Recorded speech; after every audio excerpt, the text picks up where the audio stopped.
This is a Hope 1032 podcast.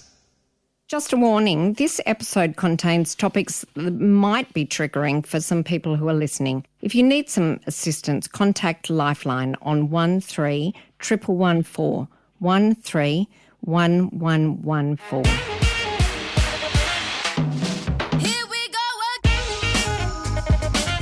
To She Wasn't Born Yesterday for women who are 40 plus fabulous by the Empty Nest Chicks. I'm Janet Evans, ex-M&C Saatchi advertising creative who have won numerous radio and TV awards. Not that that'll affect us because we're doing a podcast. And I'm Dr. Amelia Haynes, who has been a medical doctor for 30 years and specialising in sexual health and mental health and relationships, and I'm generally a very useful human. Well, we'll find out about that, but we are here to work together. People tell me on good authority that I am. Really? Yes, well, they never say that to me, so I think we're the perfect hosts for She Wasn't Born Yesterday.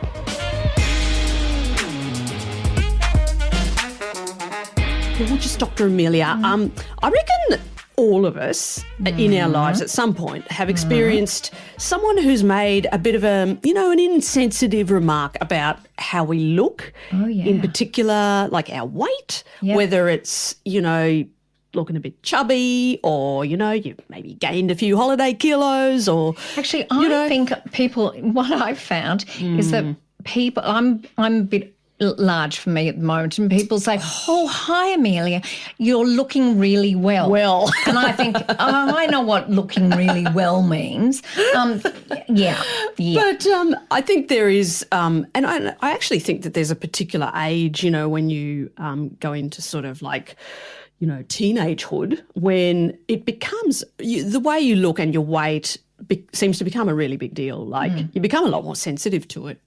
Like I remember doing that, but I just didn't care. But didn't you? No, I actually didn't. I just. What did they say to you? No, it was just that I thought, looking in the mirror, I thought, I'm getting a bit chubby around the face. Right. But the rest of me was quite skinny, so I just didn't care. That's really cool. But I know, but so this is a quote from Taylor Swift, believe it or not. Okay, well, I'm going to believe that more. That's right. Because I think celebrities, obviously being in the public eye, are so much more vulnerable to this. But she got this report, she said, I remember when I was 18, that was the first time I was on the cover of a magazine, and the headline was like, pregnant at 18. Oh. And it was because she has a normal-sized stomach. But she said, and she said she took this as a punishment and that fitting into a tiny little outfit was praise to her. Mm. And she did develop an eating disorder as a result. And that's a terrible thing to happen. Yeah, and bazillions of them do. Exactly. And I was, checking out some stats, but according to Harvard Health, by age 40, 1 in 5 women has dealt with an eating disorder.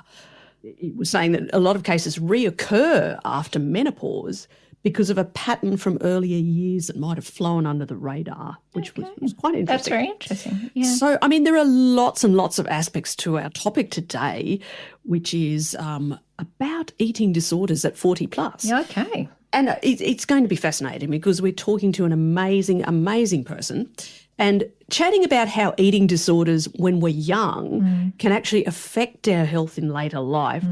But also to find out whether it's possible to get an eating disorder for the first time at 40 plus fabulous. Right, that's interesting. Yeah, fascinating. So today's awesome guest is the amazing and very gorgeous Kaaren Watts, who's a behavioural scientist and is super courageously going to talk to us about her own battle with an eating disorder. Okay. And how it inspired her to write a PhD.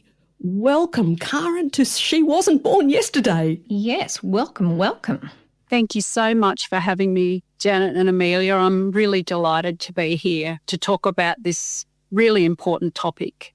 Yeah. I feel that there will be a lot of people choosing to listen to this podcast, actually. Yeah. It's really interesting. Gorgeous. So why have you so very, very, very, very kindly joined us today on She Wasn't Born Yesterday? There's 3 main reasons I was really keen to chat with you both today. And the first one is that the incidence of eating disorders is on the rise, and that includes among women in our 40-plus fabulous demographic. So I think it's a really important topic for our listeners. And secondly, I've been dealing with an eating disorder, anorexia nervosa, for a long time, and I really wanted to share my experience to impart hope to others who are dealing with an eating disorder, especially if they've been struggling for a while. And thirdly, I really want to break down some of the stigma surrounding eating disorders by being open about my experience. Yes. Well, thank you for coming on. They all sound like excellent topics that I'd like to hear about. Yeah. It's incredible. I mean, it's very courageous of you. Like you say, I think there probably is a lot of stigma attached to it. Just to backtrack, tell us a bit about your story and, you know, how your relationship with food as you grew up and when did all that change? Sure. I had a really healthy relationship with food up until about 18. Right. I was fortunate enough to grow up on a farm in central west New South Wales. So as you can imagine, we had our own meat, eggs, butter, milk. Most of our meals were prepared by my mum from scratch. My mum was a fabulous baker, so we ate home-baked biscuits and cakes for morning and afternoon tea every day. Wow. And that was fabulous. Also, on a Friday night, the big treat was to have fish and chips after swimming club. And gorgeous. We loved that. Yeah. And we were very active, as you can imagine, outdoors, riding our bikes. And just from genetics, I was always very tall and lean. But at 16, my relationship with my body and with food changed fundamentally. So what happened? Backtracking a little bit, from as young as I can remember, I have had this almost like an innate sense that I wasn't good enough. And in year 10, I felt like I wasn't achieving well enough at school. Yeah. Where in fact I was achieving well at school. And we had a science class where we were all weighed, and I have no idea why. So we all got our weights. And it was literally like a switch was flicked in my head. From that point on, I decided that if I couldn't shine academically, I could instead excel at controlling my weight and shape. And from that point on, I started restricting what I ate. I started over-exercising, and that summer I dropped quite a lot of weight. Yeah, so that's sort of how it started. Was it a co-ed school? Yes, it was. It was a co-ed public school, yes. Mind you, to be perfectly honest, I think co-ed or single sex, same. Yeah. And so, like, how did that make you feel when you lost that weight? I felt really powerful because I could control my weight and shape. I felt like I had control of my life when some other things felt out of control. I got so many compliments and positive reinforcement about losing weight, like, I wish I could be slim like you. I wish I had your problem. Could I have diet advice? And that made me feel really good. And most people with anorexia nervosa, which is what I had, will report that it feels quite good to restrict and to lose weight and to be thin, even though those behaviours are really maladaptive. That's what distinguishes anorexia from some of the other eating disorders and from some other mental disorders, because we call it ego syntonic. Big word, but that just means that it feels good. Right. So that's one of the things that makes it so hard to recover from anorexia. And in terms of seeking treatment, because of that feeling good, people with anorexia will often only seek treatment because other people are concerned about them, or because the disorder is wreaking havoc on other areas of their life, like they've dropped out of school, they've dropped out of uni, they can't keep a job. So yes, on the one hand, I felt good in losing weight and felt in control of my weight and shape. But on the flip side, when you have an eating disorder, I liken it to being in a vice. The vice keeps things stable and on an even keel, and you feel sort of safe and secure because you're thin and everything's right with the world. But at the same time, the eating disorder also constrains you. It binds you. It leads to this very rigid, rules-based pattern of thinking, which really narrows your options and it shrinks your worldview. Becomes all about weight and shape and being thin. So it kind of dominates your thinking. Absolutely. A lot of the time. Yes, yes. And you was just saying that, you know, sometimes people only seek treatment when people around them urge them to. But so did your parents know and the rest of your family notice what was going on? Well, I'd actually gone to boarding school in year 11 and 12. And so I was living away from home when the eating disorder really began to ramp up when I was 16. So no one really noticed, at least in the early stages, that I was losing weight hand over fist, because my parents simply weren't there and I was in a new environment. And also I hid my behaviours because I just wanted to keep on doing what I was doing without any interference from anyone. And subterfuge and lying became a part of my daily life. I lied about eating. I threw food away. I skipped meals. For quite a long period, I also struggled with binge eating and purging, and I was incredibly ashamed of those behaviours. So that was always done in secret. Right. And I distinctly remember when I went home to visit after I'd been away for several months, my mother saw me changing and saw that I was basically emaciated. That must have been an incredibly awful moment for her. Yeah, so definitely I did try to hide what I was doing. And what happened then? So you went to uni? Yes. Was that straight after school? And did it continue through all of that time? What happened was, before leaving home, was when I was living away from home, I actually got to such a low weight, a dangerously low weight, which I won't disclose, but I actually was admitted to the psychiatric unit of a Sydney public hospital, Royal Prince Alfred Hospital, where I was there for close to 6 months to restore a massive amount of weight because I was very, very unwell. And unfortunately, I did get into university when I left school, but because I was so unwell, I didn't go. So I did some other sort of less stressful study at a private college, a secretarial college. But unfortunately, at age 20, my father had died the year before, and my grandfather actually. It was a very traumatic year. And I relapsed and I was back to the weight that I was before, and I had to have another hospital admission. So I actually lost my first job because they wouldn't keep it because I was in hospital for another 5 months, which is unfortunate. That doesn't totally help you, does it? No. Significantly. No, it doesn't.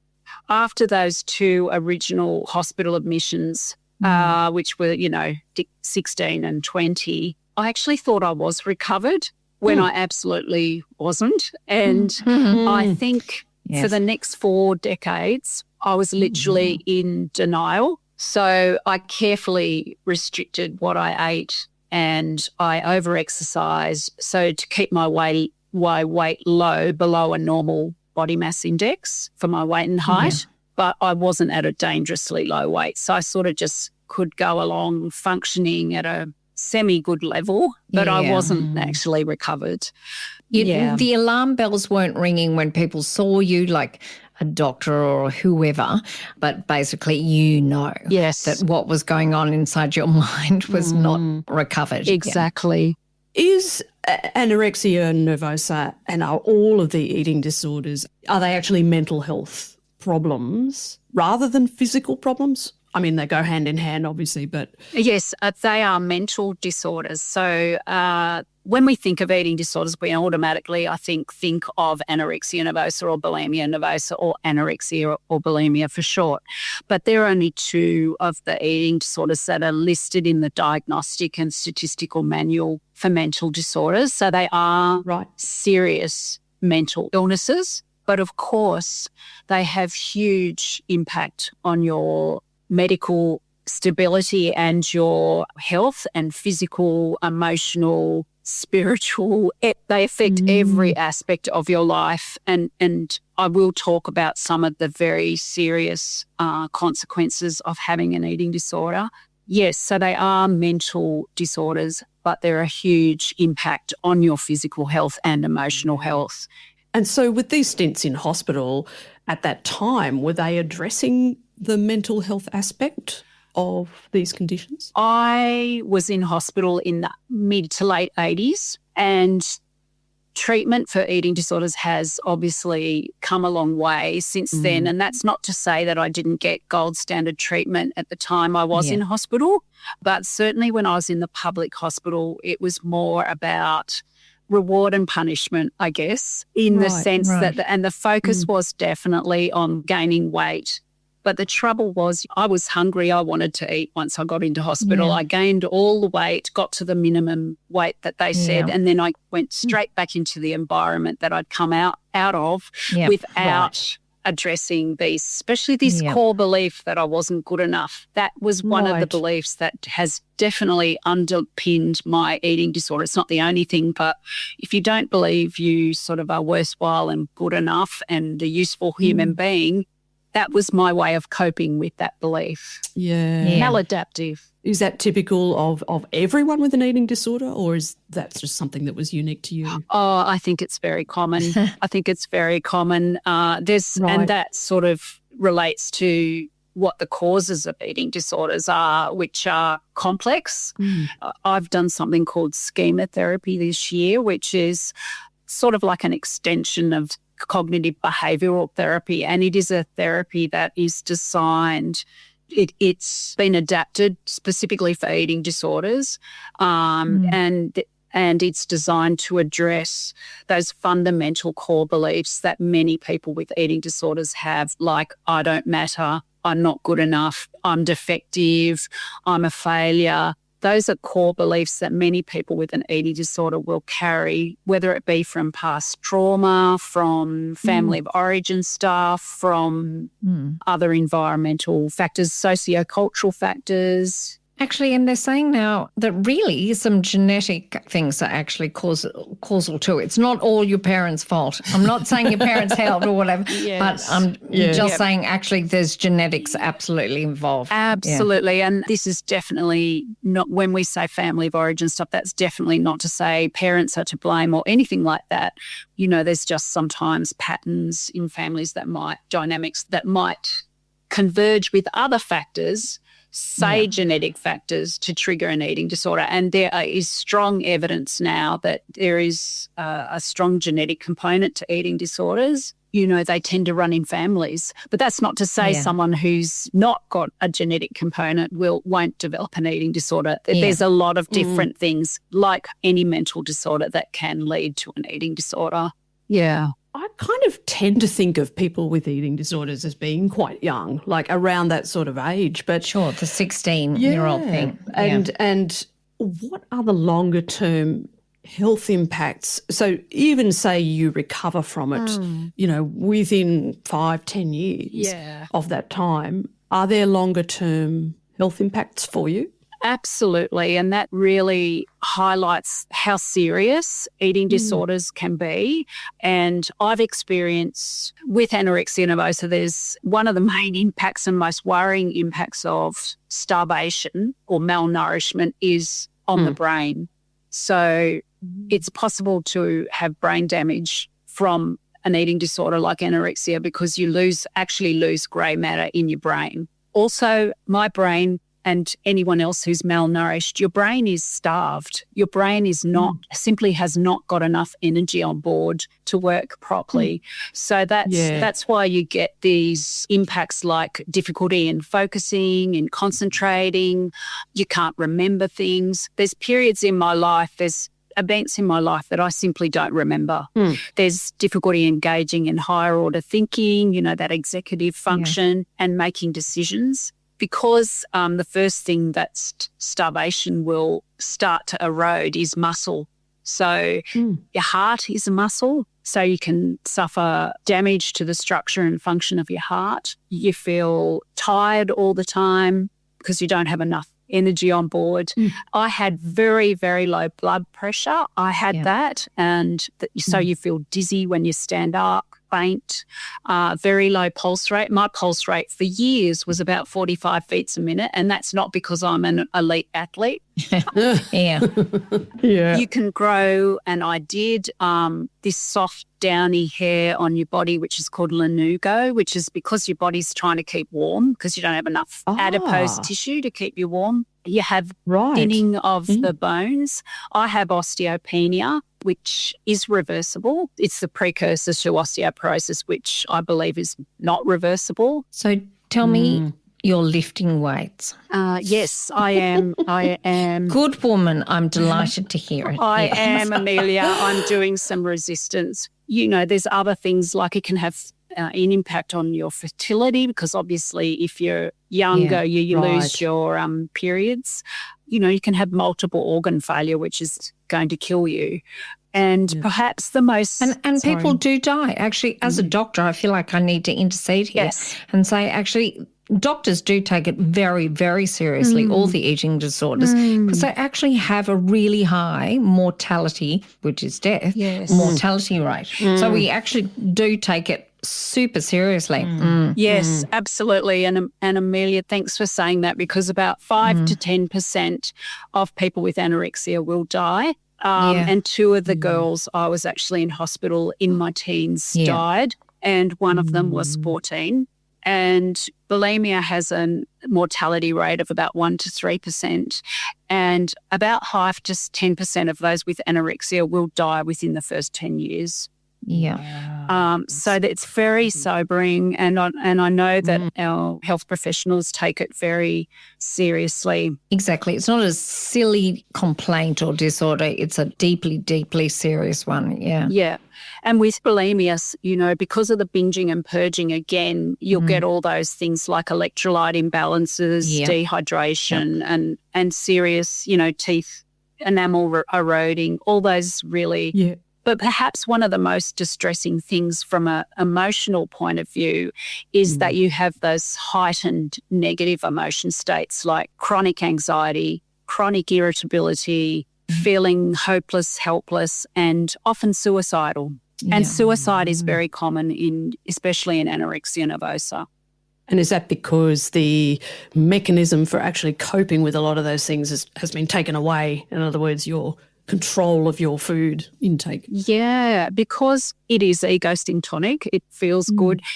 A person with anorexia never wants to give up their behaviour of losing weight because one of the criteria is you have an intense fear of gaining weight. So the thing that you need to do to fix it is probably the worst thing someone with anorexia could possibly imagine. Exactly. Yeah, so it's a tough. I mean, they're all tough to recover from. Yeah. Are there any other kinds of eating disorders? I suppose there's overeating. Yes. No, I was going to say let's listen because there are lots. Go for it. Yeah, so it's really interesting because, as I said, the ones that I guess we most hear about is anorexia and bulimia, but anorexia represents only about 3% of the people with eating disorders, bulimia about 12%. Binge eating disorder is probably about 47% people with eating disorders. And then there's all the other ones, and I'll talk a little bit about those. One of the most common ones is the other specified eating disorders, which means people who have symptoms that don't quite meet the criteria for, say, anorexia or bulimia. They're very common.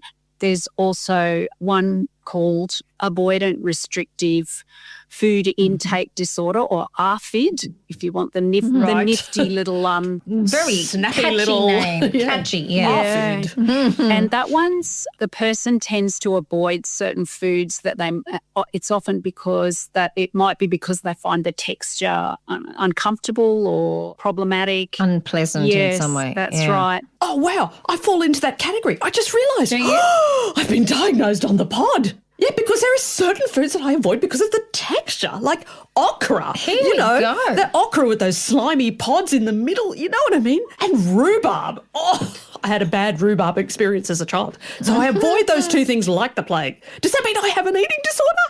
Slightly. You probably don't meet criteria for an eating disorder, Janet. I never meet criteria.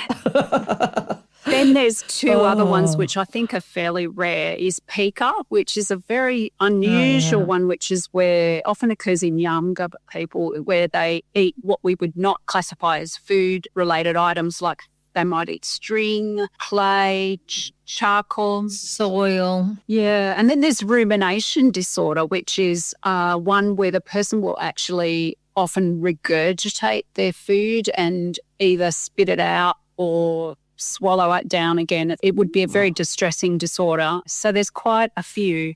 So what's the binge eating disorder? That's when the person eats very large quantities of food regularly, frequently, but doesn't engage in any compensatory behaviours like purging or abusing laxatives, which is what distinguishes it from bulimia nervosa, which involves the purging behaviours. So 47% of people fall into that category who have an eating disorder. Approximately, yeah. Wow. So is it basically just overeating? It's more... Well, it is overeating. Yes, it is overeating, yes. But you hear stories of, I know it's not just stars who do it, but you can tell when they're asked about how they got into their Oscars outfit and they say, I've been eating egg white for the last 6 months. And kale. I'm so excited that I'm going to be able to eat an egg. And you just think, yeah, like that is binge eating disorder kind of thing. You're compensating by spending 6 months where you hardly eat anything but calories. Or you just eat certain foods thinking that's... And then they possibly kind of fall over it the other day after the Oscars and go, excellent, and go in a massive binge eating. Yeah, I guess binge eating is when the person is completely dysregulated in terms of their food intake. So the binging is just they might restrict for a little while, but then they lose control over their intake and they binge on very large quantities of food, but they don't over-exercise or binge or purge too. So, I mean, back to you. You say that you actually still wrestle with anorexia, is that right? Yes, I am in active recovery from anorexia nervosa right now. As I said, I went along for a long time with my head in the sand. And it was in September last year that I sought out a clinical psychologist who specialises in the treating of eating disorders. And I'll never forget what she said to me in the first session. It was life-changing. It was, Kaaren, you may have come in here today thinking that you're a hopeless case, which I did, but you're absolutely not. And I almost get teary thinking about it because that was an absolutely key turning point for me. So I now, I received treatment from a new state-of-the-art dedicated eating disorder centre has only opened last year in Western Australia called the ESIS Centre. And it has a multidisciplinary team, dietitians, psychiatrists, clin psychs, OT, physios, GPs, who are credentialed with the Australia and New Zealand Association for Eating Disorders, and they treat anyone with any eating disorder from young to right at the other end like me. And that's... You're not right at the other end. Yeah, definitely not. Anyway, right. You're 40 plus fabulous. That's all we know. 40 plus fabulous. Yeah, get it right. And are they primarily working on this psychological angle of it for each and every person, which it might be different? Yes. So for each person. It's a wraparound care and it's holistic. Yeah. It's holistic. So definitely you have to be medically. It's a day outpatient facility, so it's not an inpatient facility. So if you're medically unstable, you have to have an inpatient admission to restore enough weight to be medically stable. pill or Right. to do whatever you need to do to stop binging and purging so that you're not medically compromised. But once you're medically stable, if you're medically stable, you can engage in the outpatient program. They have an intensive day therapy program, which means you can attend and get supported meals with a dietitian and a nurse, where your meals are supervised. You sit down in a group and you have meals together and then you go home at night. That's preferable for a person who's medically stable so that they stay connected to their life and to their support network so they can go home and live their life in the evening. But this centre also provides, and there's other, this would be the case for other treatment programs, I'm sure, is there's lots of different therapies, day therapies that they offer. Like I did 40 weeks of schema therapy this year, which was once a day for 40 weeks. There's schema therapy, there's family therapy, which is incredibly effective for early intervention with adolescents and young adults. How do you think your family would have gone with that? My parents were very proactive and got me in treatment early, and I had also had severe obsessive compulsive disorder from age 11. So that's very commonly co-occurring with an eating disorder along with ADHD and autism. I was already plugged into some psychological assistant, but family therapy, it would have been really hard for my parents because they were on a farm and it's impossible really. I don't know that it was even offered to us, and because it may not have even been available. I'm sure it wasn't. Actually, with family therapy, I know you didn't have it, and I'm just being playful in my brain. How supportive do you think your younger siblings would have been about the idea of your family going in for family therapy? I'm sure they would have hated it. Yeah. I have a lovely relationship with my brother and my sister. There's 2 years apart between my sister and then between my brother. Yes. But I think they would have found that quite confronting. Yeah. And I know I definitely regret, there's a lot of guilt for me around the time that I took of my parents. My parents did the very best they could to get me the treatment that was available when they were 5 hours at that time from Sydney. And that was the only place you could really go to get this sort of expert help. And they made sure I got it. So I'm eternally grateful to them for that. Yes. But it was tough, and it was tough on my sister and my brother because a lot of the focus was necessarily on me, and they did find that difficult. They did hate you just a little bit. Just a little bit. Just a little bit. Yeah. Okay. And Gorgeous, how did it affect sort of other relationships in your life? Your marriage, for example? Yeah. Just friendships and all that sort of thing? It has had a really big impact on relationships because you're naturally preoccupied with yourself. And as I said, that narrow focus of I've got to control what I eat, I've got to spend lots of time over exercising, I've got to watch what I eat. And you tend to feel like you're on the outside looking in of your life. You withdraw, especially social occasions. Sometimes it's overwhelming because you feel like you've got to, there's all this food and how am I going to manage that? But in terms of, I think I might have mentioned earlier, because your brain is affected and you haven't got enough, is it glucose or glycogen, Amelia, on board? Well, exactly. Yeah. Like enough fuel. And you don't have enough fuel in your brain. Exactly. You don't have enough fuel. So you become very irritable.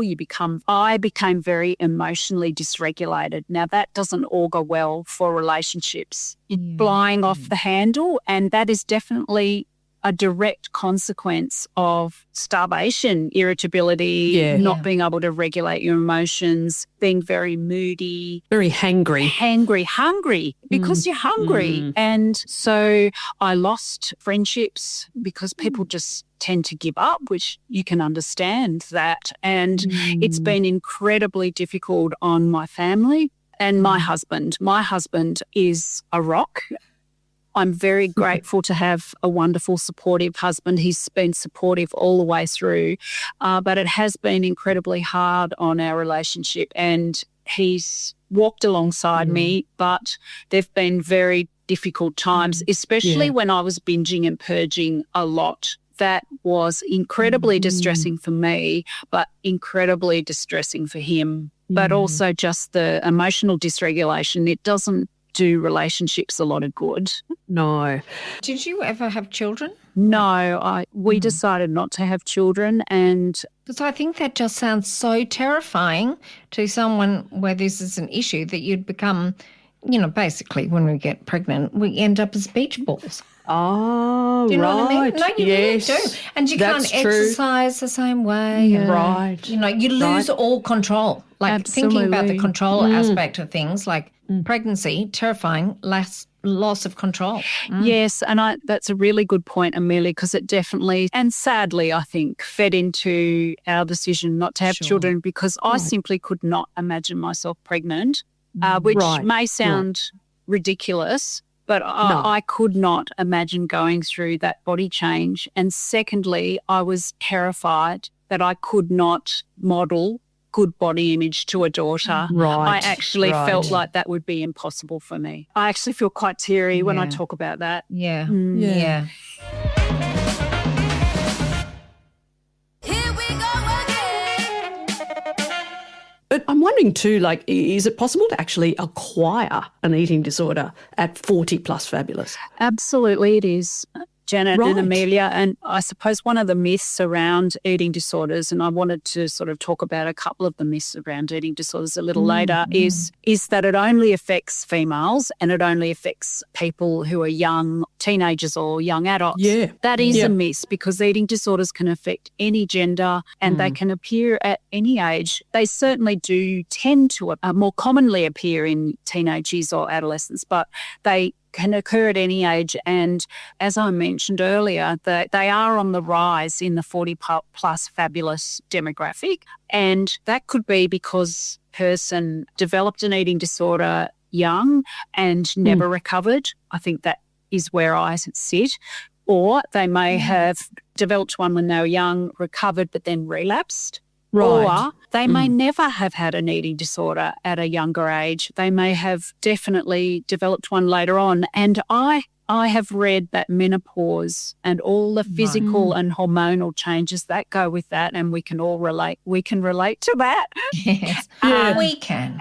Can really be one of those triggers for developing an eating disorder in later life because you really don't have control over what's happening to your body. Right. You lose muscle mass, as you both know, obviously intimately, and any change actually is a risk for an eating disorder. So it could be a divorce or any of those big life changes. I was going to say any of life's tragedies, of which there are many. Absolutely. Also, social media, I think, has played a huge part. Oh, yes. Massive part social in- media. Can I talk a little bit about social media? Yes, please do. There's been a lot of research now on social media, and there is a strong relationship between social media use and body dissatisfaction, especially in our young people. And the Butterfly Foundation did what they called a Body Kind youth survey last year, and they found that more than half of young people aged, I think it was 12 to 18, are dissatisfied with their bodies. More than 2/3 want to be thinner, leaner, more muscular, and more than 2/3 said that they feel more dissatisfied with their bodies after they've looked at social media. So, so while social media can be used for the good, I think we really need to continue doing a lot of work around increasing the media literacy of our young people and encouraging, which includes encouraging them to critically evaluate what they're looking at and also having some sort of controls or wisdom around how they use it. Definitely. I mean, I think that sort of idea has always been around, like modelling, the fashion industry. It's always been, even in movies like Devil Wears Prada, where Anne Hathaway's character was described as 6, whereas the desired weight was like a 1 or something like zero. that. No, yeah, it was 0, zero. right.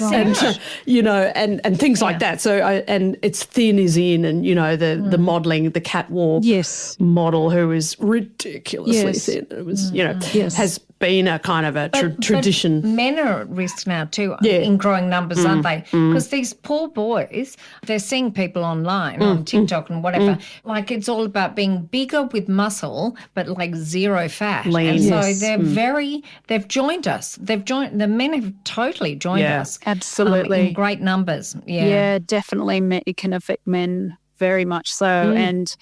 And just in terms of social factors more widely, the way our diet culture in Australia is rife in the media, and even amongst ourselves, we have all these unhelpful ways of talking about food, like good and bad foods, healthy and unhealthy. Right. And that cheat food. cheat foods and naughty foods. And Yeah. also that dreadful term, shredded. Oh, yeah. Oh, yes. Yep. I like my cheese like that, but that's all. We're not pieces of paper. No, that's right. None of those diets or, like the keto diet and the fast 800 diet, none of those things are consistent with the Australian dietary guidelines. Yeah. It's interesting. Yeah. So, Gorgeous, you wrote a PhD. So tell us a little bit about what inspired this PhD and what was it about? Yeah, gosh, that's a lot of effort. Well done. I just want to say that. Yes. No one gives you a prize when you hand it in to my husband's done one, and he said there was no one. You just got this strange secretary who you don't even know, and you just hand your PhD over, And that's it. she goes, "Oh, thanks," and just takes it like who cares. And then you walk out and you think, "Hang on." That was 6 years of my life right there. I remember that feeling that you hand your PhD in at the research office and no one gives you something. High five. It's just like, oh, thanks for that. Yeah. Having anorexia definitely influenced my choice of topic because I was very disillusioned with the way that social media and pushed the thin ideal body type for women and the muscular ideal for men. I know there's been a lot of work done on that in the last 15 years or so, but showing a greater diversity of body shapes in the media, but I still think we got a long way to go. We do, I think. Yes. Yeah, but there's been a lot of work around that, so that's great. So I did my PhD. I was a mature age student when I went to uni, so I did my PhD in the early 2000s, and at that time, body-related language and images were constantly presented in the media, and I focused on women. I wanted to know what women's automatic emotional responses, positive or negative, were to those body-related stimuli that are presented in the media when they're flashed up very briefly. Because often these images and words are flashed up very briefly in advertising. Yep. So basically my PhD topic was explored young women's automatic affective responses, positive or negative, to body-related stimuli compared to non-body-related stimuli. So... And what did you find? Well, I also, sort of on the second part of that was I explored whether their responses were faster or slower, depending on whether they were already dieting, whether they had strongly internalized the thin female ideal, or whether they had high levels of body dissatisfaction. So I basically recruited university students and females, and in my experiments, I presented body-related words and images very briefly, flashed up very briefly one by one on a computer screen, and they had to indicate very quickly by pressing a key whether each image or word, whether they felt it was positive or negative. And in the findings were that women evaluated body-related stimuli like, not surprisingly, like thin and toned as very positive, and overweight and cellulite as negative, and that those responses were much faster than for non-body related stimuli. And it was across the board. It wasn't impacted at all by whether women were dieting or body dissatisfied, fat satisfied. Okay. So that suggested that all young women from a university population automatically have these strong positive and negative responses to body-related stimuli. And so these stimuli are not benign, and it could well influence their dieting behaviours and body dissatisfaction. And we now know from further research that they absolutely do. So that was sort of a precursor to, what the further research has done since then. is that something that's just subconscious in everyone, or would this have been built on what was in their environment and growing up? That's a really good question. It suggests it's probably from years of social conditioning around what we should look like, i.e. eternally young and slim and toned and all that stuff. But it's also it relates to the fact that these stimuli were presented very quickly. So we say that that's sort of almost an implicit, it's activating an implicit memory or implicit concept. Like a trigger. That you don't have any control over. Yeah, so it's almost like we all internalise messages from a very young age, and I think we've all probably internalised some of these body-related messages which are unhelpful. And it's actually this is so fascinating in your life in particular, because this happened to you, like, it was much more obvious when you were about 16, but you were in the country. You weren't being, pummeled by TikTok and et cetera. You had a much more limited amount of pummeling by billboards and TV, and like a lot of that was less intense for you. Yeah. And yet, I'm sure you'd have been like your people that you were testing and been very kind of making these implicit decisions on a keyboard. Yes. Dolly magazine. I used to read Dolly magazine. And the old Dolly so doctor. We'll blame Dolly. Let's blame Dolly. Actually, I know someone who won Dolly Face of the Year or whatever. Really? In I don't know, in the 80s probably. And she is the funniest. She's not precious about her body or her looks or anything. And she once turned up to speak after I had, and she'd just been in the bathroom for a long time, and she said, and she's got a very strong accent. She said, I've just been in the toilet because I have diarrhea, but in 1983 I was the most beautiful woman in Australia. Wow. Yeah, which is really nice. But yes, probably in 1983 she was making all of us feel terrible. Dolly is single-handedly responsible for the bubble skirt, I feel, which, should remain. But again, I suppose I want to emphasise that they're like any mental disorder, that's just one part of the possible triggers. Right. There's genetics, there's temperamental factors like perfectionism and low self-esteem. So there's a lot of they're multi. Like your OCD factors would have been pushing you right in that direction. Absolutely, yeah. So, Gorgeous, is it possible to really ever recover from an eating disorder, or is it something that you really do struggle with for the rest of your life? It's absolutely possible to recover from an eating disorder. That is beautiful. It is, because I think it is a misconception that you're going to be stuck with an eating disorder for the rest of your life. But as I've mentioned, they are very complex, like any serious mental disorder. And so there's absolutely, unfortunately, no quick fix or magic bullet, and it can take several years to recover. The average time for recovery is 1 to 6 years, and that's why early intervention is going to be really important, and we'll talk about some of the signs to look for in your children in a minute. But if you can get it early, that's obviously going to be increasing your odds of recovery. But that's not to say you can't recover if you've had it for a long time. You really need to seek professional help. And if you're listening and you have an eating disorder, do it now, because ideally you would be under a multidisciplinary team who has expertise in treating eating disorders, because they're complex to treat. And ideally you'd be under the care of a psychiatrist, because you might need medication. I'm on medication, and you will need preferably a clinical psychologist and definitely a dietitian. I just feel that a lot of people with eating disorders are probably, if they're listening to this, they'll be very resistant to doing what you're saying now. Yes. Yeah. They'll want to push back from it. Oh, absolutely.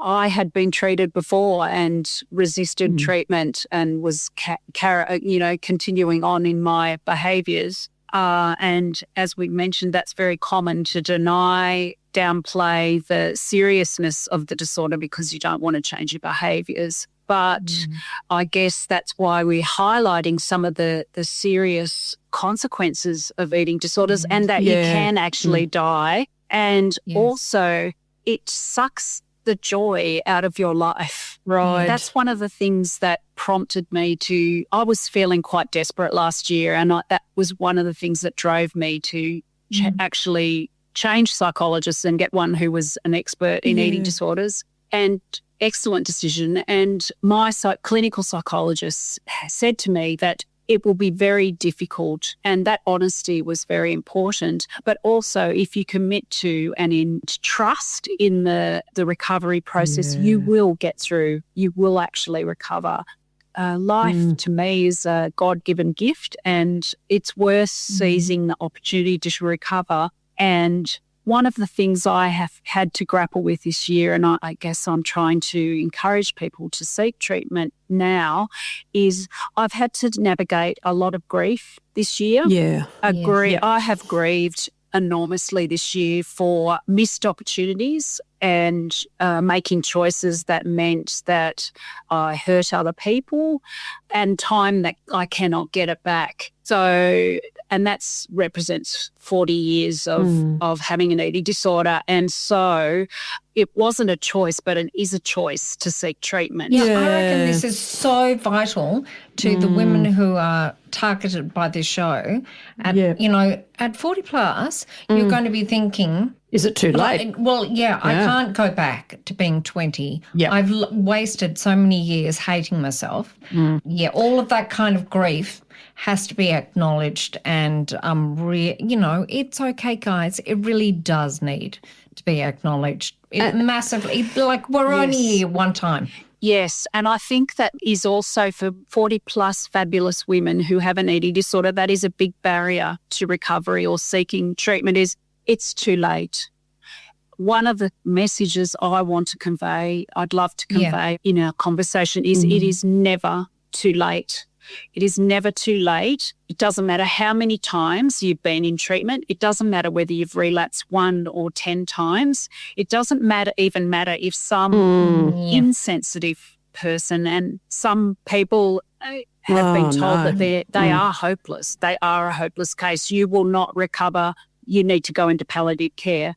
That you can recover. You're not a hopeless case. I'm not a hopeless case. I'm well on the way to recovery, and having someone, a skilled health professional, empathic, who believed that I could recover was a key component of that. Yes. It sounds like that statement just at the right time was the thing that kind of flipped that trigger back. Yeah, absolutely. Yeah. The well-trained professional. Yeah, absolutely. And I think something that we just touched on, but, you know, if we're parents of kids and we think, you know, what might be some of the signs that our kids have an eating disorder, is it as simple as just they're losing weight, or is there more? No, it's not as simple as that, because I guess another misconception of eating disorders is that if you're not underweight, you don't have an eating disorder. But we know, of course, that eating disorders, you can't tell whether someone's got an eating disorder by looking at them. They could be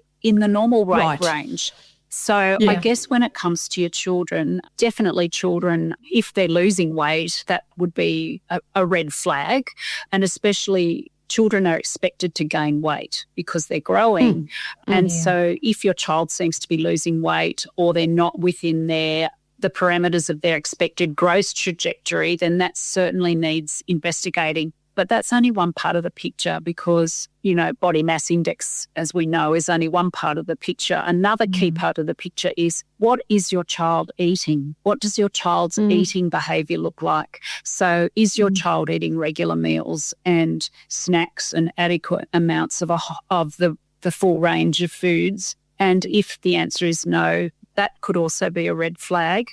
And then other sort of more specific things that you might want to see as a possible red flag are if they're getting preoccupied or really concerned about their body shape, if they start restricting what they're eating or only allowing themselves to eat certain foods, if they're spending a lot of time in the bathroom after meals, if they're focusing excessively on eating healthy, if they're wearing baggy clothes to hide they might be trying to hide weight loss, if they're becoming isolated and if they're trying to eat alone rather than join the family at the meal table. Right. And other things, the normal things that you'd look for, I guess, if you're worried about your child is seeing changes in their attitude and behaviour, like withdrawing from friends if they're not enjoying their usual activities as much. And I would really stress again, if you have any sense of any of these things and you're worried,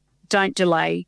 Get some help, professional help. Go and you can start with your GP. You can get an eating disorder care plan, which will give you access to 40 sessions with a clinical psychologist and sessions with a dietitian, which are Medicare. You get the Medicare rebates. So don't delay if you think there's something going on. It's better to find out it's not that than to not do anything. Yeah. And gorgeous, earlier you mentioned Butterfly organisation, butterfly.org. What are they all about? And are they a good resource for people? Butterfly Foundation is absolutely fantastic. I can't speak highly enough of them. So I'll do a plug for the Butterfly Foundation. Yeah. Please do. Because I believe the Butterfly Foundation was founded by two women who either had daughters who had eating disorders or had one themselves. I can't quite remember. But it's been around for quite a while now, and it's a really well-run organisation, and it has lots and lots of resources for people who have an eating disorder or are living with someone with an eating disorder. So it has some of the resources. It has one of the main ones, which I've used myself on numerous occasions, is the helpline. It's 1-800-33-4673. And that's available 7 days a week from 8 a.m. to midnight Australian Eastern Standard Time. Right. And I've rung that helpline a number of times. You get onto a very compassionate telephone counsellor who possibly has lived experience, I'm not sure, but they are incredibly validating. And if you're having a tough day, it can be just a really great thing to talk to someone who's going to validate your experience, hear what you're saying, and talk about perhaps a strategy for getting through that day. And often there can be a little bit hard to get through because they've got such a high volume of people calling. So you can get a call back as well. They've also got to find a professional credentialed to treat eating disorders on their website. So they've got a huge database, and you can just search for someone in your area who treats eating disorders. They also do a lot of work in schools, promoting positive body image programs, which I think is fantastic. There's a lot more that they do, but those are some of the key things. Yeah, so they're great resource. Awesome. Great resource. Awesome. Evidence-based, great resource. Yep. Yeah, wow, gorgeous. Well, wow, we thank you so much for coming on. She wasn't born yesterday, today, because it's just been illuminating, and I think will give so much hope and encouragement to everyone out there. People, I was going to say, actually sharing your own story, I think, is so powerful and is likely to be incredibly encouraging, actually, to a lot of women who are over 40. Yeah. So thank you super And under 40. much for that. Yeah. And just the idea that to get help as soon as possible, that it's never too late, and that it can absolutely turn that around and it can be cured. You can I know, get over it. It's just amazing. This can be cured. Yes. And you can be freed from this prison, basically. Absolutely. Yeah. If I can recover after the duration of my disorder, I think anyone can. Thank you so much, gorgeous. It's just been amazing, and we've loved every minute of talking with you. Thanks, Amelia. Thanks, Janet. Gorgo, we hope you enjoyed this episode, and we adore that you listen in, but we'd love to hear more from you. What you thought of this ep, what you'd like us to chat about in future, and we'd really like to thank everyone who's got in touch with us so far and suggested ideas and made comments. Thank you, gorgeous people. So whatever you have to say, search hopepodcasts.com.au and hit the big pink button that says contact the team. We'll get back to you. And remember, if you'd like to send us expensive gifts, just park that Lamborghini in the Hope 103.2 foyer. They won't mind. Join us next week on She Wasn't Born Yesterday. We really look forward to your company.